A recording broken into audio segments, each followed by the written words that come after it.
Okay, let's do some prep work for some equations. So the first thing we want to remember is that we can use the calculator. Log 8 is simply 0.9031.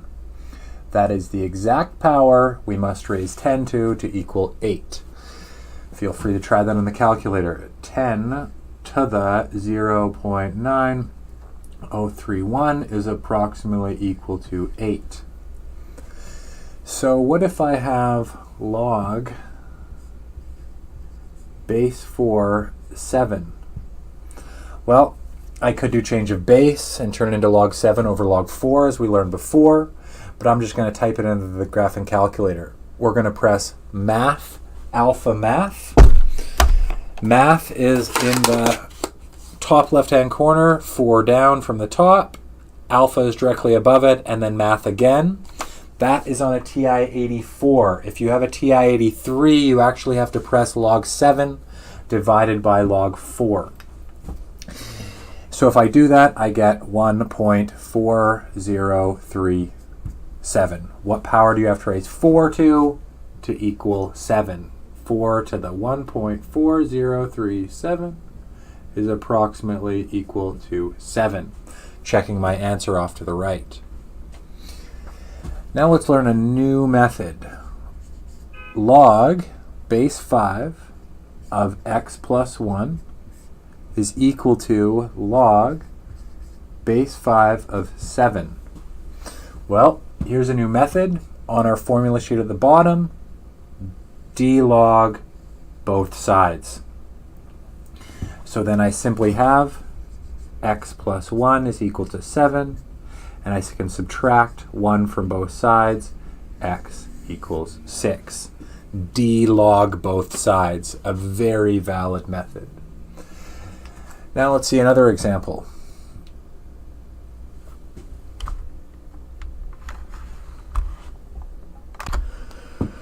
So let's take log base 2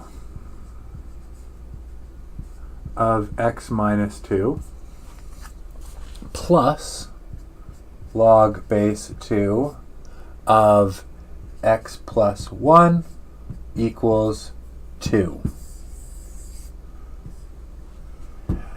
So on the left-hand side, I have an addition of logs. So we've learned that if I have an addition, I can simply multiply the two things together that I'm logging.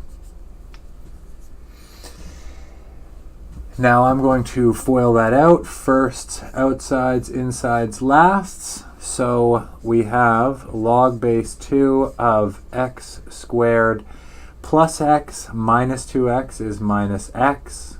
Minus 2 times 1 is minus 2 equals 2. Now, if you remember from the beginning, rule number 1 in 8.3 says that we can change to exponential form. So the thing that I'm logging is equal to the base to the other side. The base to the other side. Now, 2 squared is 4. X, squared minus x minus 2 equals 4. I can subtract 4 from both sides. I can factor it, two numbers that multiply together to make -6 and add to get -1 are 3 and 2, -3, +2. Therefore, x equals 3 and x equals -2. So, those are my two answers. Remember, we always have to work on restrictions. So, the thing that I'm logging, x minus 2, needs to be greater than 0, and x plus 1 needs to be greater than 0. When I solve, if I add 2 to both sides, x is greater than 2. And when I solve and subtract 1, x is greater than -1. So which one of these two is more restrictive? Well, if x needs to be greater than 2 and greater than -1, well, it's redundant for me to say greater than -1. Therefore, x just needs to be greater than 2. So, what does that say about one of my answers? Well, I can reject one of them. Therefore, x is only equal to 3, and the restriction is x needs to be greater than 2. Now let's see this exact same problem solved in a different way. So instead of changing to exponential form like we did in the last question, I am going to work on this number 2 right here. So I'm going to take that off to the right and say 2 is equal to a log with the base that I'm working with, 2, of something I don't know, arbitrarily x. I can now change to exponential form. Remember, the base to the other side equals the thing we're logging. X is there equal to 4. And then I can rewrite 2 as equal to log base 2 of 4. So now I can keep working on the question. Log base 2 x squared minus x minus 2 is equal to. Now, because I know that 2 is equal to log base 2, 4, I can simply replace the 2 with log base 2, 4. Now, I have a log on both sides. Log equals log. With the same base, I can delog both sides. And we get x squared minus x minus 2 equals 4. The same solution as we had on the last question, so feel free to see the rest of that solution. Just seeing a different way that we can apply these laws. So now let's take a look at a subtraction. Log base 3 of x minus 11 minus log base 3 of x minus 3 equals 2. So I have a subtraction, so I can turn it into a single logarithm, base 3, and I'm going to start off with a fraction off to the right. Now x minus 11, log of x minus 11 is positive, so we're going to put x minus 11 on the top, and log of x minus 3 is negative, so it goes on the bottom. This is still equal to 2. Now, this is going to be a little bit difficult. We're going to change to exponential form. X minus 11 over x minus 3. The thing we're logging is equal to the base of the logarithm, 3, to the exponent, the other side, 2. So we have x minus 11 over x minus 3 is equal to 9. Now we can times both sides by x minus 3. If you have difficulty with cross multiplication, please see notes from grade 8, 9, and 10. X minus 11 equals, now I can distribute 9x minus 27. And if I simply subtract x from both sides, 9x minus x is 8x. And if I add 27 to both sides, negative 11 plus 27 is positive 16. If I divide both sides by 8, x is simply equal to 2. Now, am I finished? Well, I haven't stated my restriction, so I know that x minus 11 needs to be greater than 0, and x minus 3 needs to be greater than 0. So if I solve those, x needs to be greater than 11, and x needs to be greater than 3. Now, why would I bother including x needs to be greater than 11 if x needs to be greater than 3? X needs to be greater than 3 is the more restrictive one, so I don't include the other. So x needs to be greater than 3. Now, is my answer x equals 2 greater than 3? No. Reject.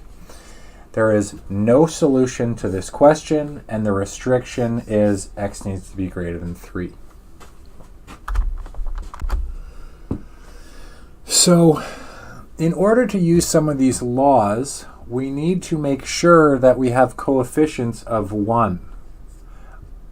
2 log base 5x plus log base 5x equals 3. So I have a coefficient. I'm going to bring that up. I need to do that before I can apply rules.